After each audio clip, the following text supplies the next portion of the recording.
House Judiciary Chairman Jim Jordan, who's been spearheading the investigation into ActBlue. Mr. Chairman, great to see you again. Good to be with you, David. So 146 times they invoked the Fifth Amendment. What were the questions you're asking them that they won't answer? All kinds of questions about their fraud, their so-called fraud prevention measures in place, what they did, what kind of money they accept, all kinds of questions that they just took the fifth on. But understand, you said that's a lot of money, that 550, I think 60-some million. 568. It was 3.8 billion in the 24 cycle. Wow. So this is literally the money machine for the left, for the Democrats. In 2023, Ms. Wallace-Jones responds to the 24 cycle. Wow. So it was 3.8 billion in the 24 cycle. Wow. So this is literally the money machine for the left, for the Democrats. In 2023, Ms. Wallace-Jones responds to an inquiry from Congress and says everything is fine. Then in 2024, they lowered the fraud standards in the run-up to the presidential election. They lowered the fraud standards, and then they don't follow the standards that they lowered. And then we find out right after the election, 4 people resign and the general counsel is fired. When we start asking questions about that, we follow the standards that they the presidential election. They lowered the fraud standards, and then they don't follow the standards that they lowered. And then we find out right after the election, 4 people resign and the general counsel is fired. When we start asking questions about that, we bring those 5 people in and they all take the fifth. And then the kicker is what we just heard in the report. Their lawyer, so not Jim Jordan saying this, not Brian Stiles saying this, their lawyer says, hey, that response you gave Ms. Wallace-Jones back in 23, it looks like you weren't clear, you weren't honest, and you may have misrepresented the facts. That's a nice way of saying you lied. And again, we didn't say that. Yeah. Their own lawyer at Covington and Burling said that, and their lawyer happened to be Dana Remus, White House counsel, former White House counsel for Joe Biden. So when you see all this smoke, there's probably a fire. So you can see this issue has been coming up ever since their own lawyer begins to take action with regards to them misstating how their verification system has been processing donations for the Democratic Party. And one of the ways that they have been introducing their donations for the Democratic Party, whether it's for the campaign for specific political agendas or for party members itself for their campaigns, is to go about receiving gift cards. Now, one thing that you can't do with gift cards, and one thing that a gift card lacks, is a CVV number, right? The CVV number verifies that this donation is coming from a bank.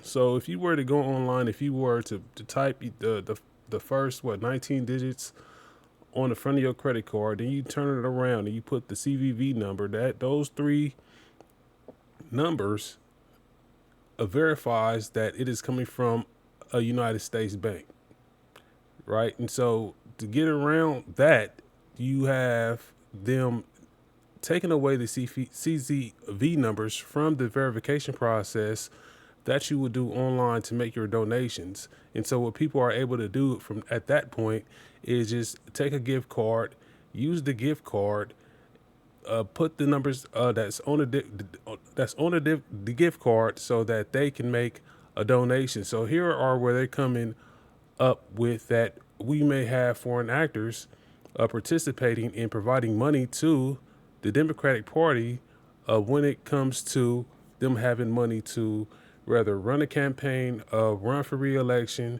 or support specific political agendas. And who knows what specific political agendas that they are being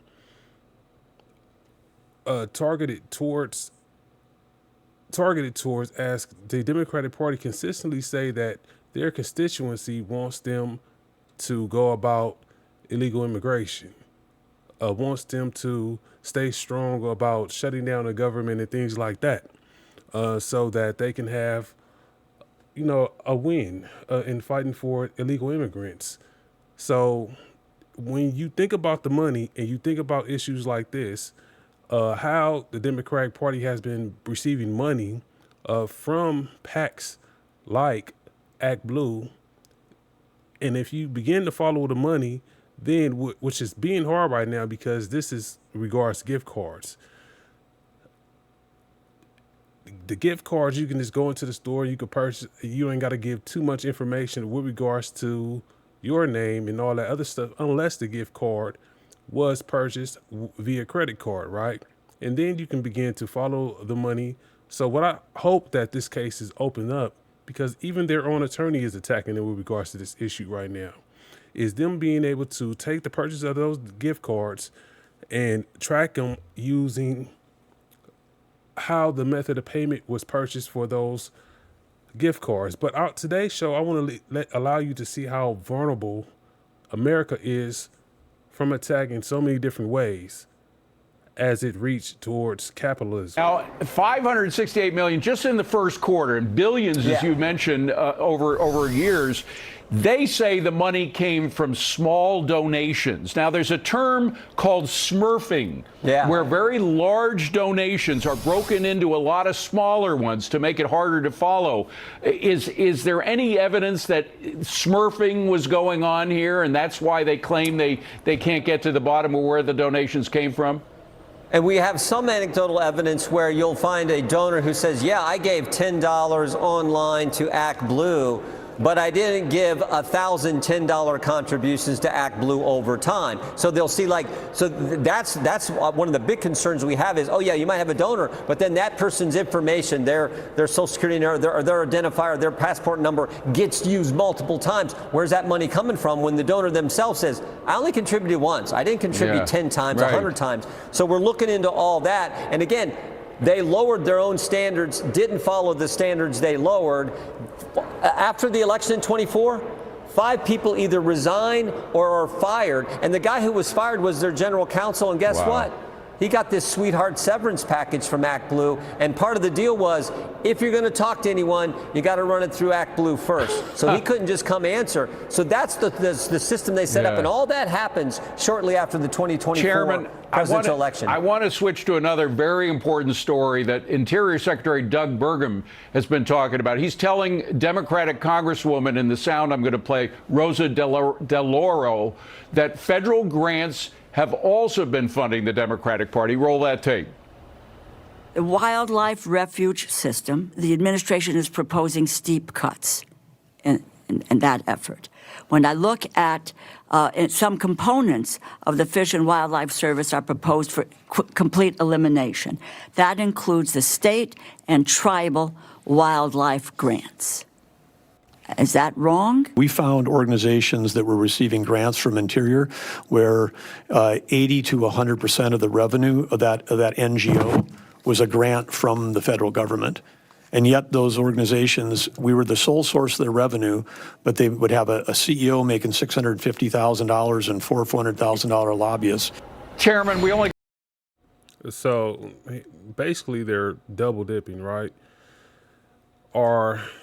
These Democratic parties are using NGOs to funnel money back into the organization. Instead of the NGOs getting the grant money and that grant money being focused on doing what the purpose of the grant money was received for or was issued for, here the Democratic Party is taking that money away from them NGOs to set policies.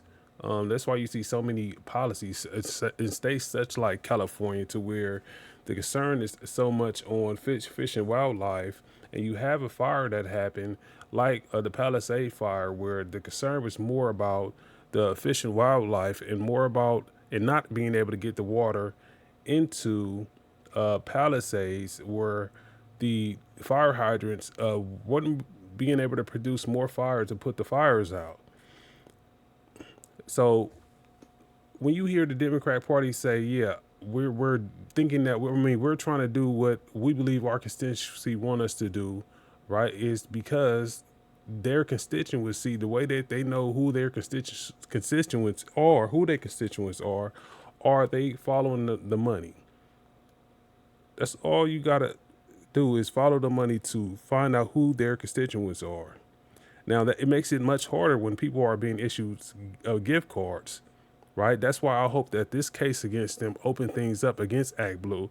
This has nothing pretty much to do with the Democratic Party. The Democratic Party is not going to, it's going to be just a negative lens on the Democratic Party, but like no one from the Democratic Party is, going to have to resign from office or anything from this, right?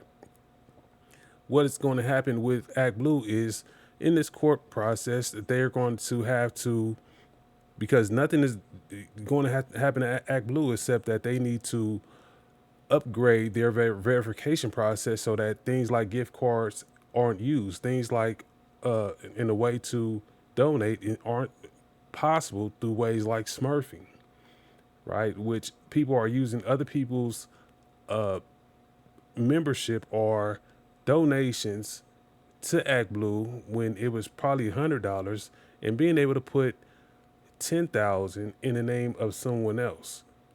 So that needs to stop. I'm gonna let them continue. Got about 15 seconds, but that sort of reminds me of what EPA Administrator Lee Zeldin was finding out about the billions spent on the EPA grants to nonprofits in the last couple of days of the Biden administration, right? Yeah, and what Elon found with Doge, with USAID. So, but one thing the left's good at, the left's always good at using your money against you. So it's your tax money, it goes to these NGOs, and it gets spent on some left-wing cause. Many times it gets funneled around a little bit and gets used to run against the actual candidates that we're opposed to. So it gets to help Democrat candidates.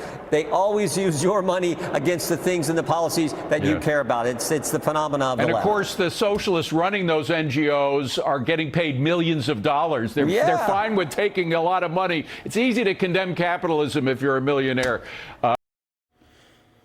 Similarly to how us as taxpayers are the ones who are paying for the Democratic Party to have a new voter base when all these immigrants are coming into our states and the Democratic Party are trying to bring in more illegal immigration, right? Thinking that the federal government is supposed to be the one that funds this whole scheme that they got going on, right? It's using our money, our tax dollars against us to push us out and to push the policies that they want, such as the big green scheme, as in what Donald Trump says. This is why the Democratic Party just can't be trusted. As you can see, he said they always find some way to funnel money to the party so that the party can set policies that they want. Create a whole NGO, have a socialist leader within that organization, and use that organizational funds that it gets from grant money that the taxpayer is paying for to push specific agendas. This is where Congress has to do more drawing up to say, and it's not really possible. Only thing that you can do is really, at this moment, is limit the amount of donations that these NGOs are able to give to specific campaigns. But generally, one thing you could say is that these NGOs cannot use grant funding to fund political agendas, because in that way, it's like it's a funnel. It's pretty much theft. It's pretty much fraud. We gotta. I just want to give you a quick pick at. I'm gonna go from here to another thing so that I can give you a quick pick at how vulnerable the American system is when it comes to attacks from within. This is only a portion of what I want to show you. Based on what you're getting from taxpayers. Said. All right, Chairman, great to see you. Thank you so much for being here. I appreciate it. So, another thing that we got going on, something else that we have to worry about when it comes to the United States. Hold on, what's going on right now, right quick? Which one am I on? Being vulnerable to attacks. Another thing that we have going on when it comes to the United States being vulnerable to attacks, right? something else that we necessarily have to worry about. Something else that we necessarily have to worry about is our legislatures, our leaders, our congresspeople, our representatives who does stuff like this. My bad, y'all. Let me see. We go down to Cuba. Senator Food, Jackson, I'm going to but interrupt now, you and then give you at more this time, let me finish, Chairwoman. But And since now you're at this time, inviting we me have to go to cut them Cuba, off. I would love to go Chairwoman, with you. I would love to invite you, please. Yeah, I mean, I would love to When go would you with like to you, go? and then we can definitely have an exchange of ideas. And I am delighted that you've given me the opportunity. You know, I represent the Cuban exile community in Miami. Yes. The Cuban She represents the Cuban exile in Miami. She does not represent necessarily those who have allegiance to the United States. She represents these people who are over here temporarily until whatever time, who is expected to go back into their homeland whenever it works out, how it works out with the Cuban government. These are people that we allow into our system to have leadership. exile community has been sending $8 billion for the last 10 years to Cuba. The Cubans on the island live off the work of my constituents. The Cuban regime is in the business. Hold on, let me rewind that so you can hear what she just said.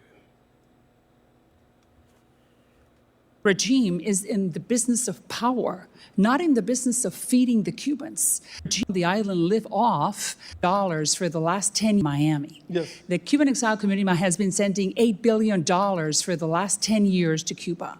The Cubans on the island live off the work of my constituents. The Cuban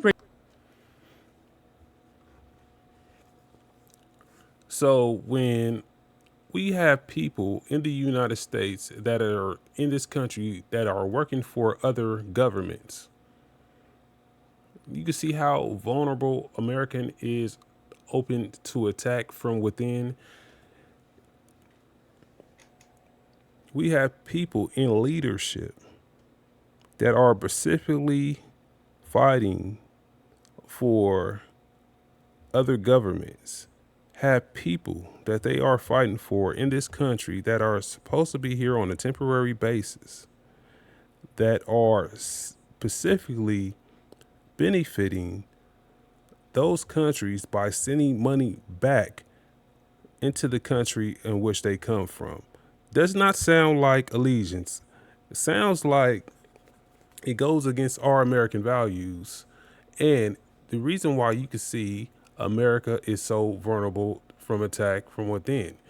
And she's a Republican. This lady right here, she wants the Dignity Act to pass. The Dignity Act would allow the people that came over here prior to the Biden administration with some type of status so that they can remain over here, receive a fine for each year that they remain over here for $7,000, and in addition, an additional $1,000, I believe, is supposed to be coming out their paycheck for them to remain over here under dignity status.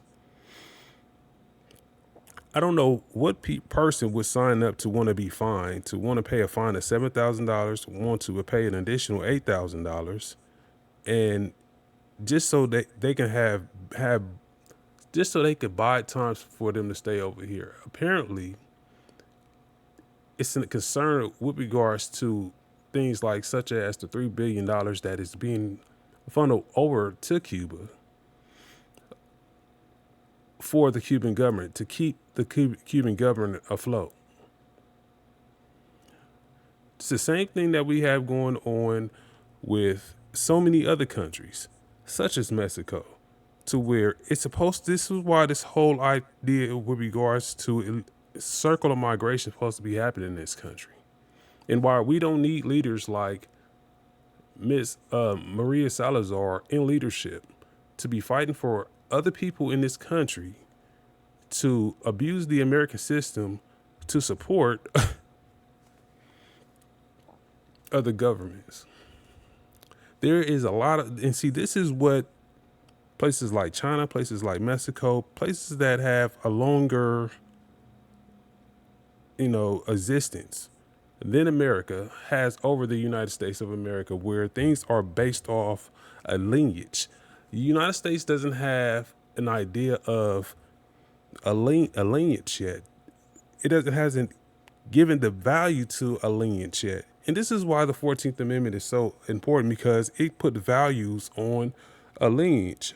When you think about nationalism, you got to think about the 14th Amendment, because the 14th Amendment breaks it down all in all to where full allegiance is required for you to have to be considered a citizen of this country. Right? This is why the 14th Amendment is so important, and why people need to wake up a little bit more to the 14th Amendment. Because we have a representative here that wants to fight for constituency. We have her primary goal is to give Black people more time over here under a dignity status while not being citizen. Listen, it doesn't make any sense, right? Because the status gives you a legal right to be here. Right? The status gives you a legal right to be here when you've been in hiding all this time and have not wanted to come forth and show who you are. It's allowing you to benefit from your illegal acts of unlawfully enter this country, right? That's just on. I'm not basically talking about the Cuban people, because a lot of the Cuban people, we know that they're here, but for the ones that came over here and we don't know who they are, you still want to fight for them and you think that this is a resolution to the federal government being able to do its job, our federal bounty hunters, ICE, being able to do its job to prevent that, to draw some type of mitigating factors when they supposed to be doing their job and keeping people from out this country. So we don't have these type of wrong influences in this country. Let me let her talk. Let me allow you to be introduced to her. Regime is in the business of power, not in the business of feeding the Cubans. The Cubans, Fidel Castro has borrowed more money from Canada, from Mexico, from the Europeans, Madam Chairwoman, from everybody. Fidel Castro the is Cubans dead, have been able and he's been dead for almost a decade. Can we let him rest in peace?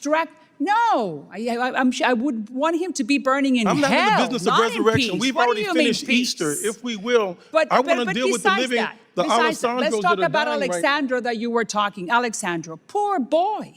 He Say that with fell contempt. into the I don't hands think of that's the regime. really appreciated. All we're If it was trying your to do- child or anybody else's child, we let should me be standing up for a low birth weight child. 30 seconds.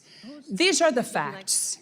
The Cuban regime is not in the business of Regime feeding. or government? It has been an election in the last 65 years. I'm the first one who would say, have the Cubans decide who they want to be governed by. So, as she's explained, the Cuban government is all about power, that they're not about people. Doesn't that sound like the Democratic Party?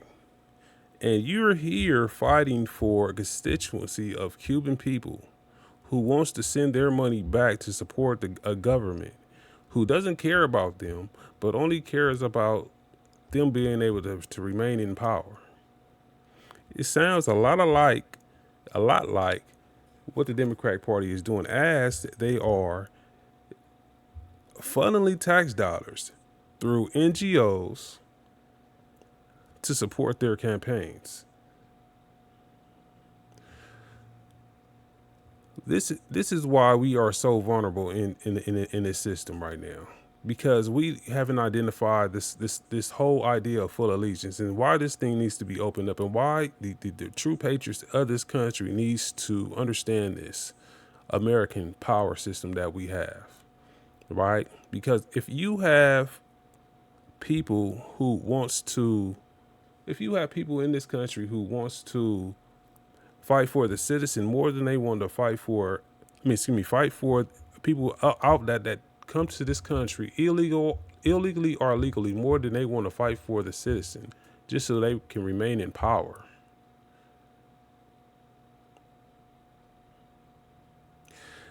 When you understand that how the Chinese system works, while this wouldn't happen in China, why this wouldn't necessarily happen in Mexico, why this is not happening in Cuba, why this is not happening in Iran,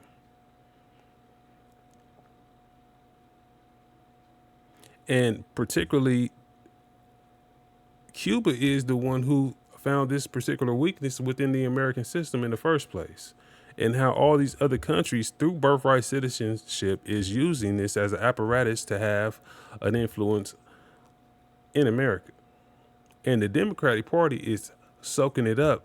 Why? So they can remain in power. The reason why I say the Democratic Party cannot be trusted, the reason why I say the Democratic Party should have been over with a long time ago, but the case with regards to ActBlue is not going to affect them if we don't wake up to the schemes that they have been using. Now, she's a Republican, right? All along against us. You bring people over here, you have us pay for you a new voter base just so that these people can push us out. We're about to go through a new robotics era, a new AI era. You know, people like Elon Musk is estimated at 9.3, I believe it's billion or million jobs. Yes, million jobs are about to be lost just based on robotics and AI. And you want us to bring more people into this country when we should be educating our own citizenry so that they can fill those gaps, when we are about to lose a significant workforce in this country. Listen, if Donald Trump signs this Dignity Act for this lady, which I doubt if he does, by the way. You know what I'm saying? If he signs the Dignity Act, that's going to turn me away from Donald Trump. Because it just don't make no sense. And I asked, she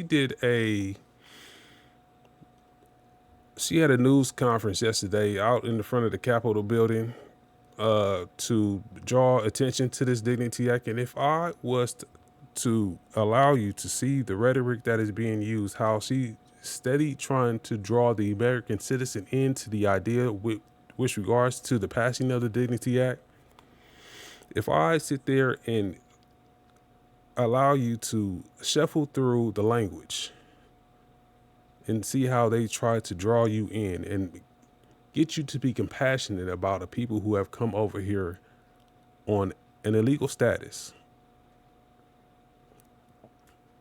then I believe that I'll be able to help you cipher through the bull crap, which I might do.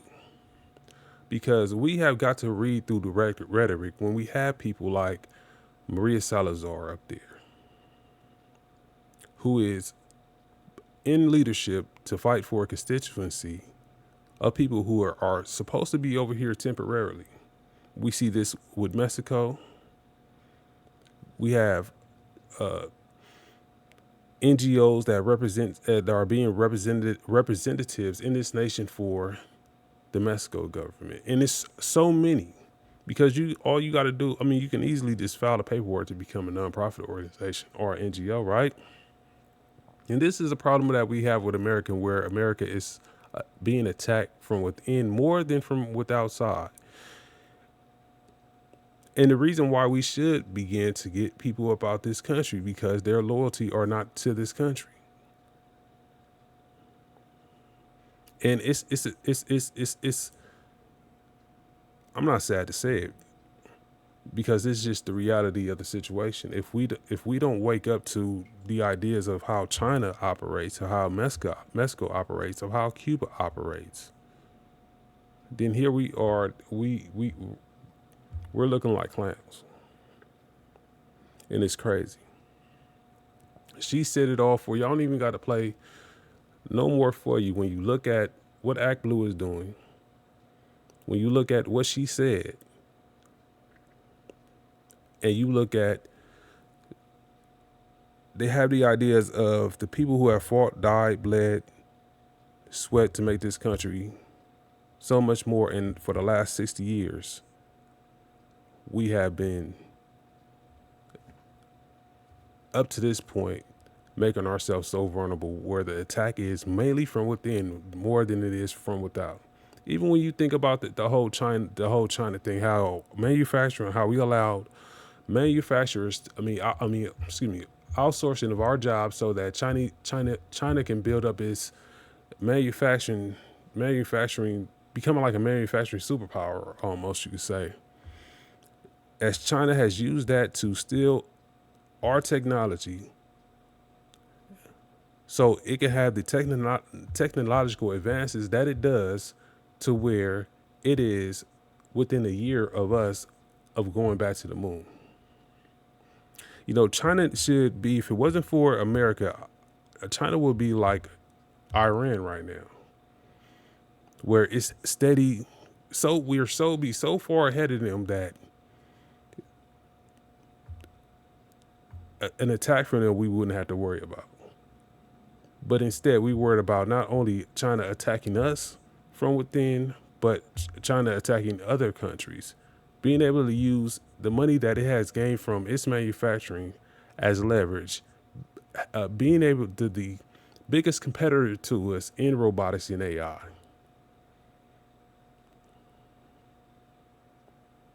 Because we have lost this idea of full allegiance.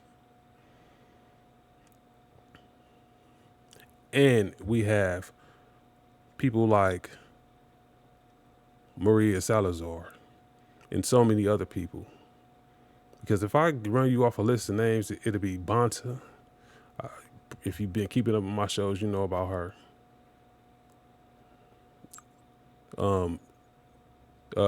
Alexander Persera, who's running for governor right now. Antonio Villaraigosa. I think Antonio Villaraigosa is running as mayor is when Los Angeles actually began to go down the drain, if you ask me. We're going to stay on this segment with regards to American power. I'm Tiny Cross-H.U.G. I'm your host. Always remember to like, share, subscribe to the channel. It is a good day to be a soldier.